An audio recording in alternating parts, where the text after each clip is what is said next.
Hello, everybody, and welcome to halftime of what has become kind of an entertaining game. The Browns are down 17-14, could be a hell of a lot worse. Uh, Boy, where do you begin with this? With PJ Walker, you have to accept the mistakes, the turnovers, and, you know, let him turn the ball loose. I didn't understand in the first possession why we tried to run on a third down play east west when north south is what works. You could see at the goal line, they couldn't stop the north south run. Uh, the defense came out giving up big plays. I think that there's a lot of film out on the Browns defense, and I think that some of the running plays that are opening huge gaps, it's like anything else.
I can't do anything with this. Let me see what I can do.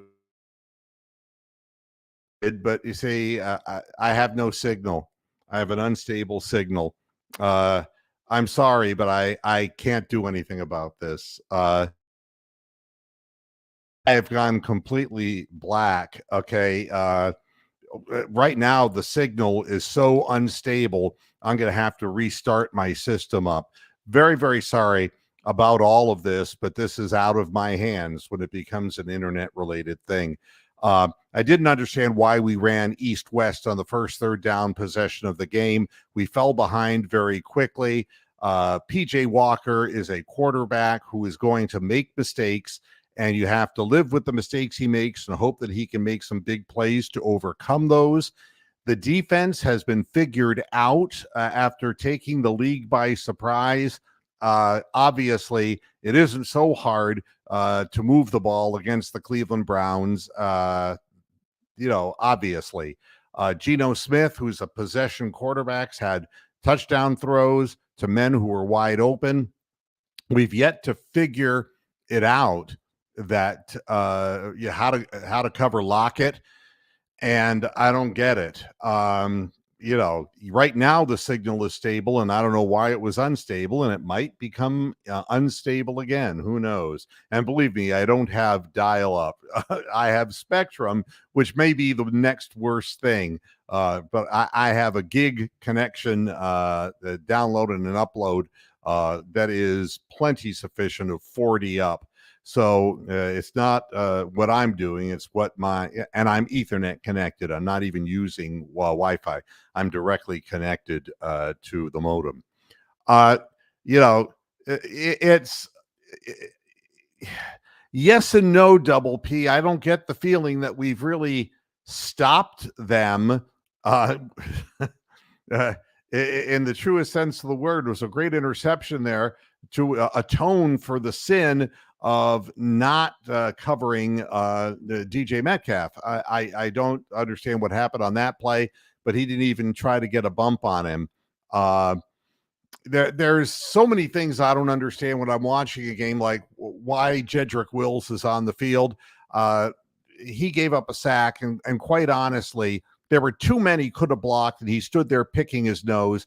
If the man doesn't want to play because he's hurt, and we know that he doesn't like to play when he's hurt, he sulks and he's a big pussy, I'd get him off the field. I would put James Hudson on the field, and I'm finished with Jedrick Wills because his attitude is not good. We haven't seen anything of Jerome Ford, so obviously the Browns are just letting him rest. Pierre Strong has done a nice job, and so has Kareem Hunt, who looks more like the Kareem Hunt from the last tour of duty with the Browns, hitting holes. I'm assuming that Ford, just a game time decision, that they've decided, well, our faster back will be Pierre Strong, and we're going to give you another week to heal up. It was my impression going into this game that the Browns would have no chance whatsoever, and it would be humiliating. It started out that way. I'm surprised that we've been able to get our footing back. This is a very hard place to play. So it looks like Kirk Cousins has suffered an Achilles tear in their game. Arizona and Baltimore are tied. Cincinnati's up on San Francisco and are ready to go up. No, I guess not. So 14-10, Cincinnati over San Francisco. Just keeping an eye on these kinds of things that are going on around the league. Boy, the 49ers haven't recovered from what we did to them. Geno Smith throwing for 175 yards. That's a 350-yard pace, averaging 8.3 yards per. He's thrown one interception, which was one at the end of the half, got an 84 rating. And interesting, PJ Walker's thrown for 157. He's been sacked twice. The Browns have not sacked Geno Smith once. And what I'm going to say about Zadarius Smith is there's a reason why he's so high on pressures, is that he never gets the sack. And the touchdown pass to Lockett, he should have been able to grab Geno Smith by his ankles and drag him down, but he's always just this far away. And that may be a reason why he was available to us. Puts pressure on, but doesn't get the sack. But PJ Walker has an 84.6 rating in the game. So we have that going for us. We've rushed the ball for 65 yards. Not bad. They've rushed the ball for 67 yards. So very even in that regard. So the receptions, Amari Cooper with 71 yards. Pierre Strong has one long reception. Njoku's played a nice half of football, and it's good to see him getting out over the middle, basically feigning blocking and getting out into the, getting into the middle of the field where he can go north-south. I want to see all north-south running. I don't want to see any sweeps anymore. It just doesn't work against this team. And I saw the Steelers lose. I watched that game as well. And the only problem I had with that game was that Minkah Fitzpatrick, he pulled his hamstring in a non-contact play. And I'm just sorry that he's ever going to be able to walk again. And I mean that. I'm not joking. I mean it seriously. He is as far as I'm concerned, he is a criminal.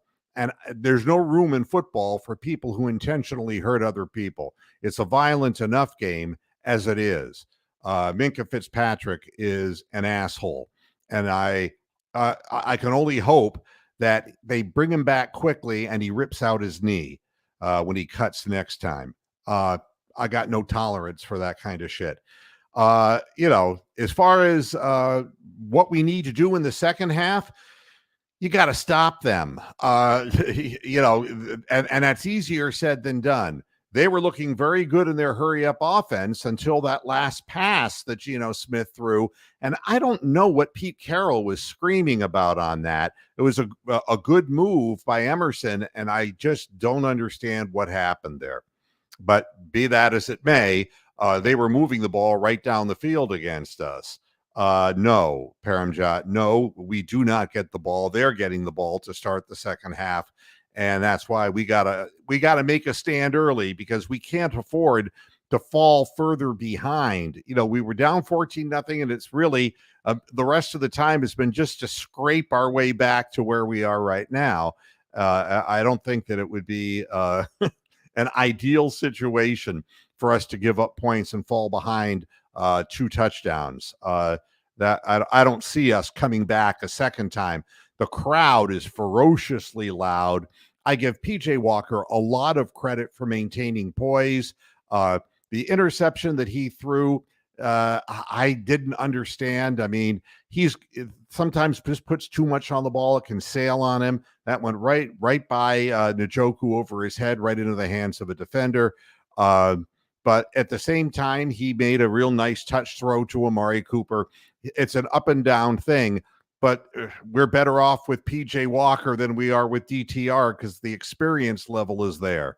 So, what do I see happening in the second half? I see the Seahawks winning. I don't see any difference in what I saw going into the game, except the Browns have shown resilience. I wish that our defense was able to put more pressure on Geno Smith, but it's not happening. And that's going to prove to be a problem because he's finding men downfield and he's using his legs to buy time. And when that happens, he knows to look for Tyler Lockett, who's always open. Now, PJ Walker did a nice job of that, throwing the ball down the field to Amari Cooper to get us in the red zone. But again, you got to keep your head up. And Geno Smith has been around the league. He knows what to do. And we need to put more pressure, even if it's just getting our hands up and getting our hands into the passing lanes and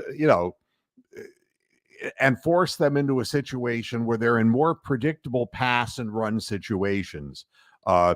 Offensively, we need to continue to control the line of scrimmage with the running game. I'd like to see more jumbo in the game, more north-south activity, so that we can stay close in this game, eat clock, and try to eke out a win in a very, very, very hard place to win. That's it for the show right now, but we'll be back right after the game with a post-game show for you. And let's hope that the Browns pull a rabbit out of the hat again. It's asking an awful lot. I'll see you after the game. Until then, hasta la vista, Pastor Heads. Bye-bye.